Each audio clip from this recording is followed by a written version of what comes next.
안녕하세요. 네, 안녕하세요. 이번 시간은 2025년 을사년 하반기에 원숭이띠 분들이 좀 운기가 어떨지 말씀 부탁드립니다. 원숭이띠도 그렇게 나쁘지 않아요. 뭐 삼재 뒤끝이 조금 걸리는 것들이 있기는 하지만 대체적으로 그렇게 나쁘진 않거든요. 이 22의 우리 갑신생들은 본인의 진로 문제라든가 뭐 친구 관계에 있어서 고민이 많아지는 시기이긴 해요. 하반기가. 그러니까 창의성을 요구하는 어떤 뭐 예술 쪽이나 연구 이런 부분에 있어서는 조금 두각을 나타내는 기운들도 같이 들어와 있고, 그러니까 너무 조급해하지 말고 진로 문제에 대해서는 좀 스스로를 믿는 게 가장 중요하다고 보고요. 또 이 불안한 상황 속에서 길을 찾아가는 시기라고도 또 설명할 수가 있어요. 그러니까 온라인이나 어떤 단체 활동 이런 것들을 통해서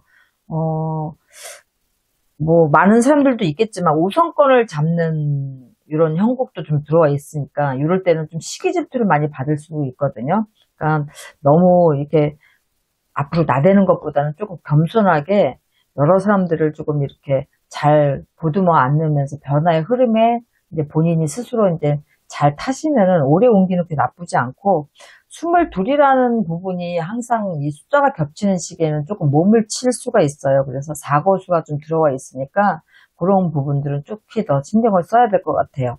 34세 우리 임신생들은 뭐 연애도 연애지만 자기가 이제 앞으로 쌓아갈 커리어라든가 이런 거에 대해서 어떤 선택의 기로에 좀 서게 될 거예요. 하반기에는. 그러니까 좀 자기 확신이 강해질 때 기회는 오거든요. 그러니까 본인에 대한 확신이 일단 있어야 되고, 이 대인관계에 있어서는 사람을 통해서 길이 열리는 시기가 하반기에 있으니까 자기 중심적인 태도보다는 사람이 하는 말을 좀 잘 듣고 경청을 하고 이 관계 개선에 조금 신경을 쓴다면 귀인의 운도 좀 따라들고, 또 직장인 같은 경우에는 조직 내에서 기획력이나 센스가 좀 돋보여서 두각을 나타내는 그런 시기니까 준비한 거를 차근차근 풀어가시면 돼요. 서두르지 마시고.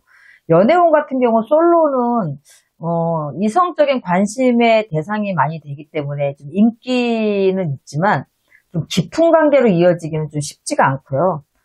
커플 같은 경우에는 의사소통이나 이런 부분에 있어서 좀 부주의 때문에 오해가 있을 수 있으니까 뭐 다툼이 많아질 수 있기 때문에 조금 자주 대화도 하시고 본인의 진심을 얘기하는 게 가장 중요하다라고 생각하시면 돼요.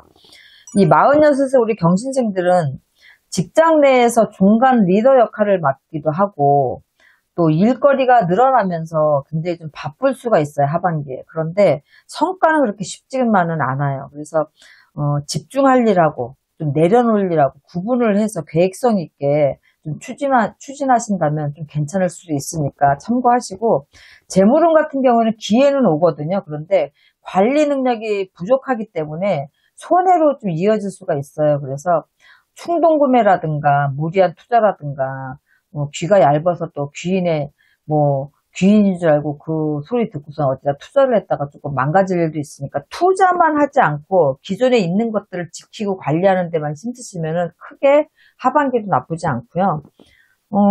46 우리 경신생들은 직장인 같은 경우에는 이직을 고려해 보시는 분들이 좀 있을 수 있어요. 그런데 지금은 아니고 10월과 12월에 좋은 타이밍이 될 수 있으니까 그 시기를 조금 노려보시는 게 더 낫다.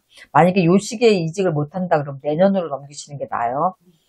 사업자 같은 경우에는 마케팅에 조금 힘을 쓰시면 좋은 결과를 얻을 수 있어요. 그래서 말보다는 실행이 먼저고 그 다음에 속도보다는 좀 디테일에 신경을 쓰신다면 사업적인 면에서도 좀 좋은 성과가 있을 수 있어요.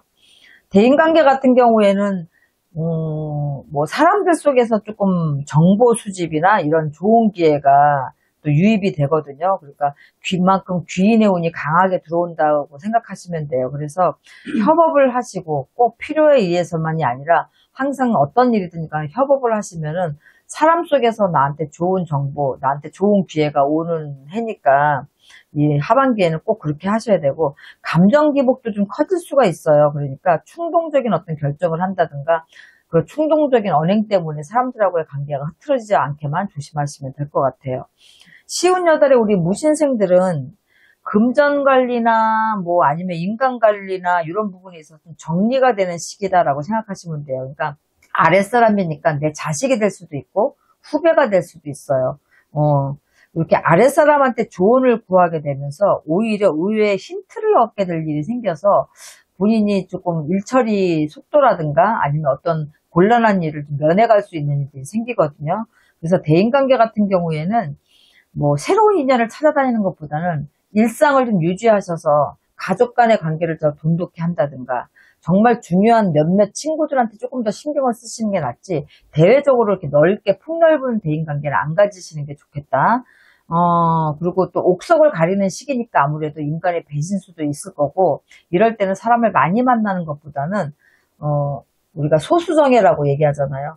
가족, 아니면 정말 나하고 의의가 맞는 친구 몇 명, 이런 사람한테 오히려 더 충실하는 게 낫다라고 하시면 되고, 재물운 같은 경우에는 큰 변화의 흐름이 와요. 7월 달, 그 다음에 9월 달. 근데 이 정보나 인맥으로 뜻밖의 어떤 기회가 오는 거니까 지인 추천으로 어디다 투자할 일도 생기거든요. 근데 하셔도 나쁘지 않은 운기예요. 그 대신 검증이나 확인 절차가 분명히 필요하다. 그것만 지키신다면 투자를 해도 좋은 운기고, 애정운 같은 경우에는 갈수록 안정감이 찾아오니까 함께 할 수 있는 거를 같이 찾아서 공유하면 더 좋아지겠죠. 아무래도 취미 활동이라든가 뭐 아니면은 뭐 여행이라든가 가족과 같이 가도 되고 두 분이 같이 가도 되고, 요즘은 뭐 골프들도 다 하시니까 같이 어떤 것들 운동도 배워서 같이 하거나 이러면 가정적으로도 굉장히 안정된 이 하반기를 보낼 수가 있어요.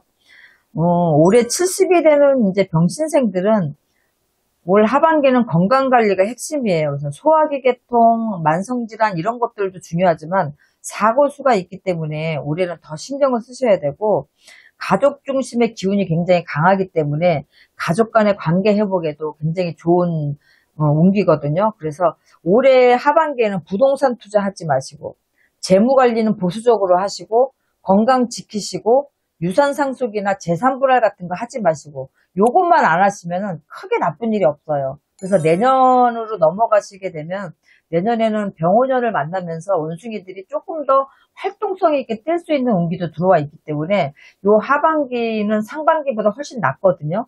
그래서 하반기에 어떤 거 하지 마세요. 어떤 건 잡으세요. 투자도. 또 어떤 부분에 있어 진로는 이쪽으로 가세요. 사업의 길도 이쪽이 열려 있어요. 라고 해준 것들을 귀담아서 잘 들으시고 참고하셨으면 좋겠습니다. 좋은 말씀 감사합니다. 네, 수고하셨습니다.